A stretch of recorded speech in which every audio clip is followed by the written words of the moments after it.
as anti-hero protagonists have supplanted good guys who fight bad guys in TV drama, creating that luxury product known as prestige television. The greatest debates among audiences and critics have concerned these characters' muddy morals.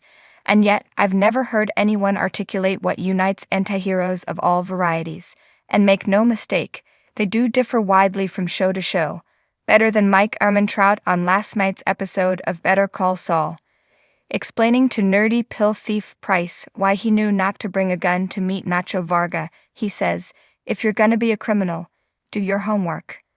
And then, if you make a deal with somebody, you keep it." Mike tells Price that morality isn't as simple as whether you're a good guy or a bad guy. There is such a thing as a bad cop, and such a thing as a good criminal. What's important isn't to follow the rules, it's to work harder than everyone else, like Don Draper and Carrie Matheson, and yes, Walter White, and adhere to your own ethical code. This is what Mike has in common with Jimmy. They're good bad guys. They may be on the wrong side of the law, but they're incredibly committed to what they do, and, as much as is possible for criminals, their hearts are in the right place. That isn't to say they don't hurt people. They do when it's the only way to make a living or save themselves.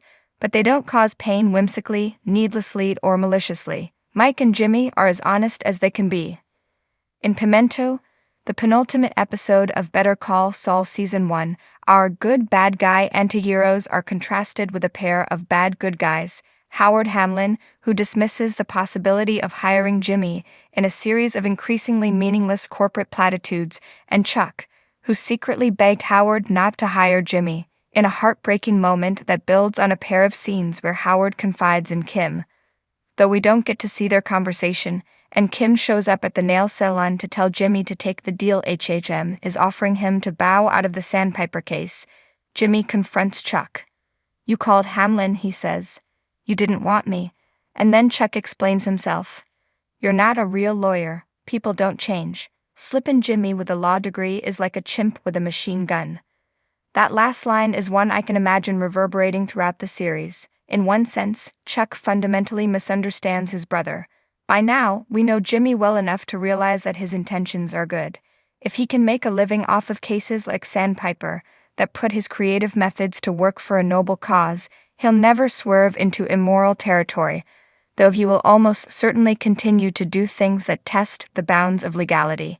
Chuck views Jimmy's correspondence school law degree and repeated attempts to pass the bar as indicators of his willingness to cut corners, rather than examples of his perseverance and ingenuity. We've gotten glimpses of Chuck's moral code before, and the show has led us to believe that it's a solid one.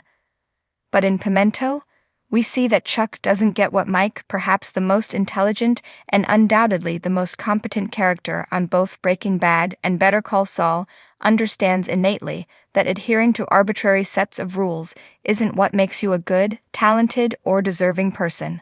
Of course, there's also a darker bit of foreshadowing in the chimp with a machine gun line too, because isn't that what Jimmy becomes when he reinvents himself as Saul Goodman, tireless advocate for criminals of all kinds, including, eventually, someone as truly depraved as Walter White.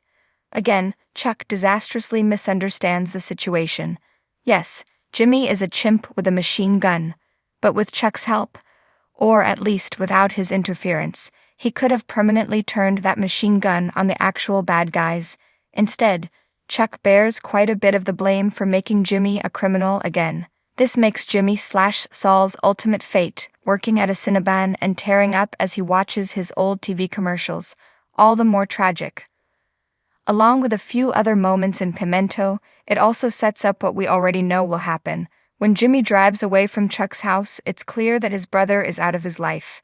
Now that Mike and Nacho have come face to face and silently communicated their respect for each other, it seems like only a matter of time before they're all working together. Surely, next week's finale will bring its share of surprises, but what's already become clear is what this short, eclectic first season of Better Call Saul is supposed to be.